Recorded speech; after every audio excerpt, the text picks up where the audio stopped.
माया के जाने के बाद प्रिंस ने फिर से मन्नत की फाइल उठाई। उसकी तस्वीर पर अपनी उंगली फिराते हुए उसने एक डेविल स्माइल के साथ कहा, तुमने जो कुछ भी किया है उसकी सजा मैं तुम्हें दूंगा, और यू नो व्हाट, मैं आगे जो कुछ भी करूंगा तुम उसकी कल्पना भी नहीं कर सकोगी। शायद तुम खुद को ही खत्म करने की सोचो, और तभी मेरा वादा पूरा होगा। यह कहकर वह एक शैतानी अंदाज में जोर जोर से हंसने लगा। उसकी हंसी इतनी डरावनी थी कि लग रहा था जैसे किसी अंधेरे तूफान का आगाज होने वाला हो। पर यह तूफान किस पर गिरेगा, ये खुद प्रिंस को भी नहीं पता था।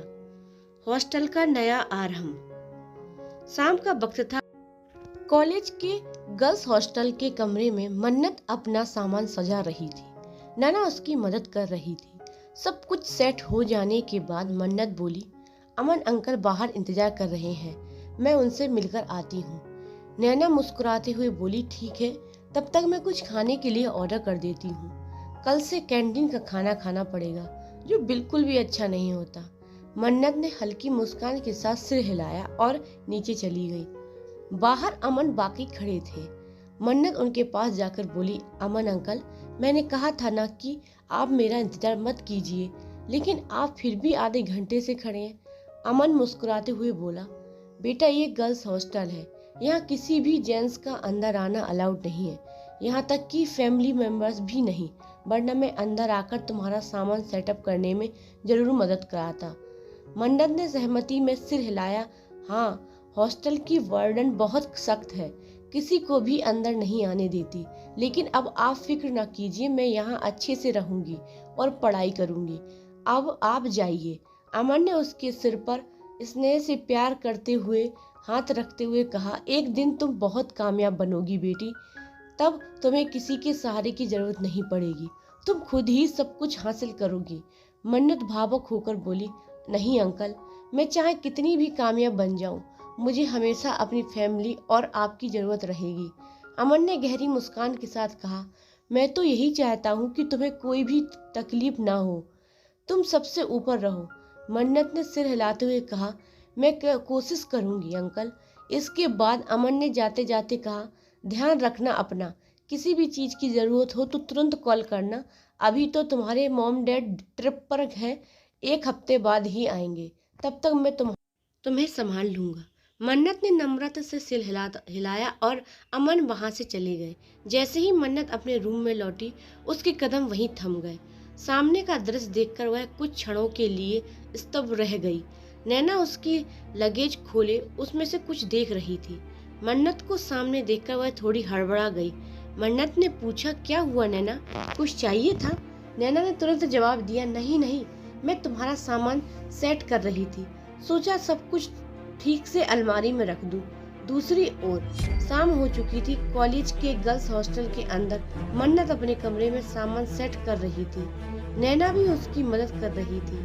अमन अंकल अभी बाहर ही खड़े हैं, मैं उनसे मिलकर आती हूँ। मन्नत ने कहा, ठीक है, तब तक मैं कुछ खाना का ऑर्डर कर देती हूँ, कल से तो हमें वही बेस्वाद कैंटीन का खाना मिलेगा। नैना ने मुस्कुराते हुए कहा। मन्नत नीचे आई तो देखा अमन सच में बाहर इंतजार कर रहे थे। अरे अंकल, आपको तो कहा था इंतजार करना मत। मन्नत ने कहा, बेटा ये गर्ल्स हॉस्टल है, कोई जेंट्स अंदर नहीं आ सकता, वरना मैं भी मदद कराता सामान को सेटअप कराने में। अमन ने स्नेह के साथ कहा, वार्डन बहुत सख्त है, बस मॉम ही आ सकती है अंदर, लेकिन अब आप चिंता मत कीजिए, मैं आराम से रहूंगी। अमन ने उसके सर पर हाथ रखते हुए कहा, इतनी मजबूती बनोगी कि तुम्हें किसी के सहारे की जरूरत नहीं होगी। मुझे आप सबकी जरूरत हमेशा रहेगी अंकल, फिर भी मैं चाहता हूँ कि तुम किसी की मोहताज ना रहो। मन्नत ने मुस्कुरा दी, कोशिश करूंगी अंकल। अमन के जाने के बाद अब मन्नत कमरे में लौटी तो देखा नैना उसकी लगेज के साथ कुछ कर रही थी। तुम कुछ ढूंढ रही हो क्या? मन्नत ने पूछा। नैना थोड़ी चौंक कर फिर से बोली, नहीं नहीं, मैं बस सामान सेटअप कर रही थी। मन्नत ने ज्यादा ध्यान नहीं दिया और थक कर बेड पर गई। मुझे मॉम डैड की बहुत याद आ रही है। नैना ने उसके पास आकर कहा, अभी तो कुछ घंटे ही हुए हैं, एक महीने कैसे रहोगी? आदत नहीं है ना, पर धीरे धीरे खुद को संभाल जाऊंगी।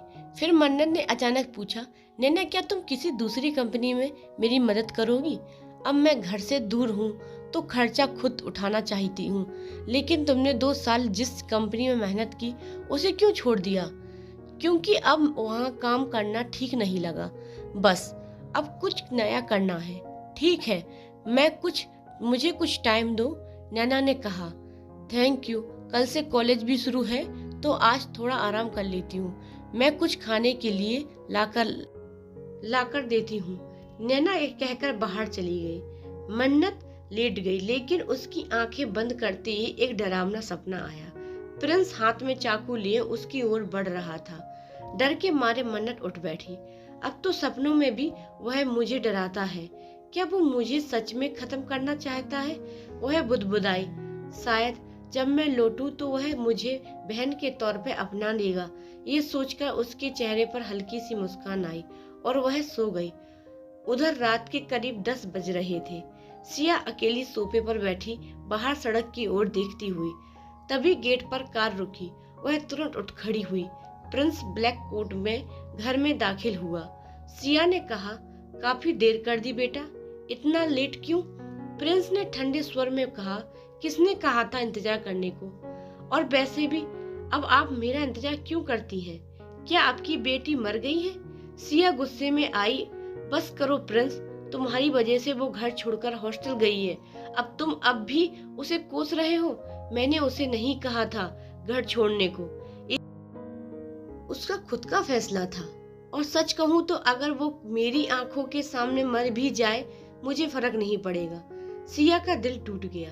वह बोली, मैंने एक इंसान को जन्म दिया था, पत्थर को नहीं। तुम्हारे अंदर ना ही दिल है और ना ही संवेदना। प्रिंस फिर रुका, बोला, अब जब वो चली गई है तो हमें सेलिब्रेट करना चाहिए। असली फैमिली तो अब हम 3 ही हैं। वो लड़की एक साइड कैरेक्टर थी और सो खत्म हो गया। सिया चीख पड़ी, अगर मुझे पता होता कि तुम इतने बेरहम बन जाओगे तो तुम्हें कभी वापस नहीं बुलाती प्रिंस। प्रिंस का चेहरा सख्त हो गया। तो क्यों ना आप दोनों मिलकर सबको बता दो कि प्रिंस का इस खानदान से कोई रिश्ता नहीं है। खुश हो जाओगे ना? यह सुनकर सिया की आंख भर आई। प्रिंस चला गया। सिया दरवाजे की ओर देखती रही और धीरे से बोली, तुम हमारे खून हो, कैसे खुद से रिश्ता तोड़ सकते हो? मन्नत तुम्हारी बहन है, उसे अपनाओ प्रिंस, बस एक बार उसे अपनाओ। अगली सुबह मन्नत गहरी नींद में थी। तभी अचानक उसका फोन बजा। नींद में ही उसने कॉल उठाया। उधर से एक भारी आवाज आई, मुझे तो गुड मॉर्निंग कहने का हक भी नहीं है, क्योंकि अब तुम्हारी सुबह बहुत बुरी होने वाली है। यह सुनते ही मन्नत की आंखें फट गईं।